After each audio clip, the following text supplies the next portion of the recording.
Hey guys, Ivan here, and in today's video we got a couple of really interesting bodybuilding updates, and today we got a proper freak show, and the first guy we're gonna talk about is the machine, Joe Palacios, who just posted this transformation post, and man, if you thought he was a freak last year, look at what he is bringing this year. He looks like he doubled in size. I mean, he looks so much bigger. You know, last year I thought he was already massive enough. I thought maybe he can work on improving his legs and maybe trying to make his waist somehow smaller.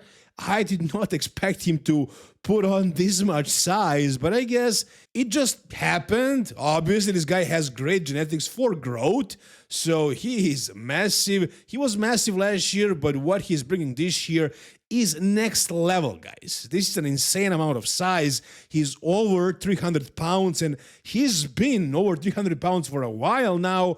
He's just getting sharper and sharper. My best guess is that he was off for a while, maintained his weight of over 300 pounds, and now he started prepping and he's introducing more and more gear, you know, harder compounds, and his body is growing muscle while getting leaner. I'm actually doing a podcast with him tomorrow. I'll ask him what he was doing and what he's planning, but I do know that his plan is to compete this year at Tampa Pro and Texas. Here's another photo, a side shot.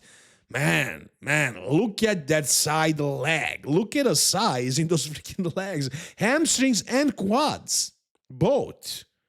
You know, he had some issues with his quads last year. They were kind of on the smaller side, but are they going to be small this year? It's hard for me to imagine that these legs are actually going to be small. But yeah, he is super wide in the shoulders. He has crazy amount of size in his upper body. So his legs also need to be super massive to match this upper body. Also, look at the triceps, man. Look at those freaking triceps. They're absolutely crazy. They're so big. He's so massive everywhere.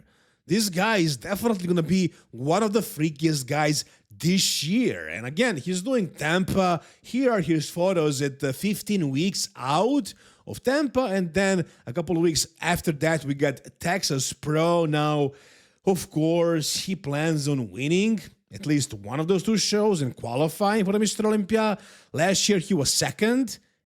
But this year, he plans on winning. However, it's not going to be easy. As far as right now, the front runner is Jordan Hutchinson. Maybe somebody else jumps in, but Jordan Hutchinson is already very good. He managed to beat Joe last year, but I don't think Joe is going there to compete, to be second or whatever.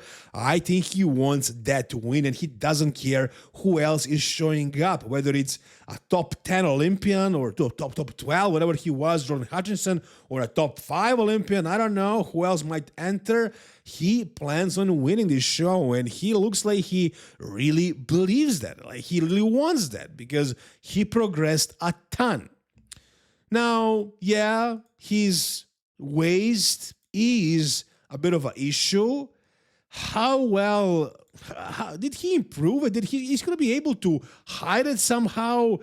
I mean, I don't think he improved it. He grew a ton of size, so his waist is probably even bigger. But the thing is, when he is dialed in, when he is shredded, it doesn't look that bad. Also, his midsection is very aesthetic. He has a great set of abs, and he has good details, good aesthetics as far as the look of the muscle. You know, he has a really good, really high quality skin, but yeah, a bit wider waist, and also the legs, especially last year, weren't big enough, but I think he improved them a lot. I think they're going to be much bigger than this. Crazy lats, crazy back, that's going to help with the illusion of a smaller waist, and if he does his poses right, I'm sure he's going to be able to hide that somewhat. But again, when he is really shredded, he doesn't look as bad like he does in the off-season as far as the waistline. So it's going to be better. Again, last year he managed to beat a couple of really good guys like John Jewett, like Quinton Araya, and the only guy he didn't manage to beat was Jordan Hutchinson. However, I think he demolished him in the back poses. The reason why he didn't win was, again, the structure, you know, the size of the waist and the legs. So Jordan beat him from the front, but it seems like this year he improved that front area completely. I think he's going to be bigger, like in the lats, in the shoulders, and in the legs, which will create a better illusion of a structure. And also with more size, I don't see Jordan Hutchinson looking much bigger. I don't think he progressed a ton. But Joe grew a whole bunch of muscle. He's coached by Justin Compton, and Justin Compton knows his stuff, man. Chris Tuttle is also amazing, but Justin Compton helps guys get super massive with his crazy protocols. So, I don't know. I feel like Joe definitely made a lot more progress than Jordan, and you can say it was kind of close last year. I don't think it really was. Again, Joe maybe won the back shots, but, that's it. So I think Jordan was a convincing winner last year, but I think Joe progressed so much that he actually has a chance, I think, to win if he nails the look, which I also believe he will do. But we'll see. Even if he doesn't win, he's going to be a massive, massive guy on that stage. We're going to have a hell of a show with him whenever he shows up. He's going to be huge. Now, if you guys need a coach, somebody to help you get as massive as possible, maybe you don't have the greatest genetics, but guys, anybody can grow to, for example, a classic physique weight limit. I think anybody can do that with the proper guidance, with the proper focus. So if you need my help to guide you through that process, you can hire me on IG, just DM me, even bodybuilding _. I charge way less than the top coaches, but I promise you, I know as much as them, and also I have a limited number of clients that I work with personally. Of course, I don't have any coaches working for me, and I devote a lot of attention to you guys because, again, I don't have too many clients, and I really try to bring the best out of you. I'm still working on promoting myself, growing myself as a brand, as a coach, so I really pay a lot of attention to you guys. Now is your opportunity to hire me, guys. Again, DM me on Instagram, even bodybuilding _. Like I said, we got a proper freak show in this video. And the next thing we got, guys, is a physique update from Sergey Danilov. And yeah, we saw something from him yesterday, but today he posted some proper physique updates. We can see his physique in some of the mandatory poses. Not all of them. Unfortunately, he is not showing us his back, but you can see him from the front and from the side. As he says right here, his morning weight, guys, morning weight is 150 freaking kilos. That's insane. That's crazy. And also at the evening, he gets up to 153. So he says his morning weight is 340 pounds. Again, 345 in the evening, close to 350. So I think at this point he's probably heavier than Samson. Samson is shorter, but this guy is probably the biggest guy. He's probably going to be the biggest guy on that stage. Also on the Mr. Olympia stage. Also, he's very lean, right? Samson is huge, but he's not in this kind of a condition at his weight. So, yeah, I mean, Sergey is going to be probably the biggest guy on that stage, on the Mr. Olympia stage, and it's going to be freaking impressive. Now, most muscular, looks amazing. Let's check out his front double bicep. What do you guys think about this? Let's take a look at his physique objectively, from bodybuilding standpoint, not just from an IG influencer or whatever, because he is that as well. He is also a professional bodybuilder. I think he's going to be a top 10 Olympian. So the legs were an issue last year. They're kind of flattish, and I think they still are. And if you have a weak body part at that weight, at this point of your career, you're probably always going to have it. But what you can do is try and grow it as much as possible. Maybe do something with posing. Maybe if he had a wider stance, if he opened up his knees a little bit more, grew his adductors a little bit more, I think his legs would appear much bigger. So that's something he could do. Upper body, though, a ton of size. Huge arms, huge chest, lats popping out. Waist actually looks pretty small. Abs and thighs was kind of like a weaker pose of him. Here his legs actually look bigger, better. They look really thick, actually. But the abs are kind of an issue. He doesn't have exactly the deepest, the most separated abs. They're kind of washed out, but It is what it is. He's a huge guy. He's not a static guy. Side chest, I'm sure he could hit the side chest better. You know, he's standing tall. He's pushing his chest up, kind of like the way Chris Bumstead is doing it, but I think it's working for him. I think he should twist his body and show the width of his shoulders more. I don't think this pose is about the biceps and the side of your chest. If you show your front body, basically make it almost like a most muscular, I think he especially would look better. His side leg is crazy. His front lat spread is amazing. It's actually insane, but you know, his upper body kind of makes his lower body look smaller. Again, if he took a wider stance, focused on the adductors, I think he can probably grow the adductors. It's hard to do, it's difficult to grow your lateralis, but when it comes to adductors, you can probably put on a lot of size quickly. So if he did that, I think he needs to do something like that because he's so massive and so wide in the upper body that it's going to make his legs look a bit smaller, but they're not too small.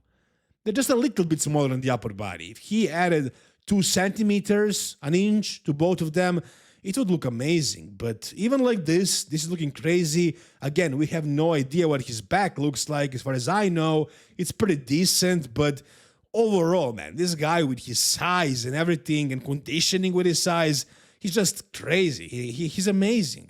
And in my opinion, he's going to be top 10 at Mr. Olympia. I think he has that. What do you guys think? Do you see that as well or not? Tell me down below in the comments. And for the end, we got the alpha freak, the ultimate freak, Nick Walker. Nobody is freakier than this guy today. I mean, he's a shorter guy, so next to somebody like Sergey Danilov, he won't look as massive, but on his frame, it's insane how much muscle he's packing. I don't know what his weight is right now, but I'm assuming it's close to 300 pounds at a height of, what, 5'7"? If you're being generous, more like 5'6". Very, very short guy, but a ton of size, especially in those freaking arms, man. Look at the size of those freaking guns, of the biceps especially. The height of those biceps is absolutely insane. It's crazy. I mean, I don't know how it's even possible without, you know, SEO. And I honestly don't think he ever used any SEO. It doesn't look like that. The muscle just looks too hard for it to be oil. I just don't see it. But the triceps are also hanging really low. They have a peak of their own. So overall, Nick's arms, next level, man, next level. I think it's pretty safe to say at this point that these are the best arms of all time. Yeah, you can say Krijo is in contention for the best arms today and ever. They're definitely Lee Priest, Rolly Winkler, Phil Heath, who are in that mix, but I think Nick takes the crown. I think Nick has the biggest arms in the history of the sport. Now, he also posted this photo. It's just let's call it a front relaxed pose, hands on hips, Superman pose. And he's actually doing a pretty decent job hitting this pose because his waist actually looks small. And I'm looking at this and I'm thinking, he does this often. He takes these mirror selfies. He tries to make his waist appear smaller. And he's doing the same thing right here. He's pulling the stomach in and he's trying to make his shoulders as wide as possible. And it's the right angle, and this makes his waist look smaller. But if he really wants to, you know, have a smaller waist, why the hell is he not practicing the vacuums? Some of you will say, it's impossible for a guy of that size to hit a vacuum. First of all, I don't believe that. I think it's definitely possible. But really, it's not about doing a vacuum. He has great abs. He doesn't need to do a vacuum.